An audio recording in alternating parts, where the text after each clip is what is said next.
Un trio féminin pour la paix. Le prix Nobel de la paix 2011 a été attribué à deux Libériennes, la présidente Ellen Johnson Sirleaf et la militante pacifiste Leman Gbowee. Troisième lauréate, une Yéménite, Tawakkol Karman.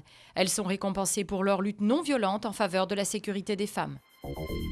Les trains paralysés dans toute la France. Le réseau SNCF est toujours très perturbé. Un TER sur 4, un TGV sur 3. De nombreux agents ont cessé spontanément le travail jeudi après la violente agression d'un contrôleur. Ils se trouvent toujours dans un état grave mais stable. Des assemblées générales de cheminots sont prévues dans la journée. Le patron de l'entreprise publique appelle à reprendre le travail. Dernier grand meeting avant la primaire socialiste. De Toulouse à Paris, les trois candidats en tête des sondages, François Hollande, Martine Aubry et Ségolène Royal, ont fait leur show. Les ambiances étaient surchauffées. À 2 jours du premier tour du scrutin, une opération sans précédent. L'Afghanistan franchit le cap des 10 ans de conflit. En octobre 2001, l'intervention militaire internationale menée par les États-Unis chassait le régime des talibans en place.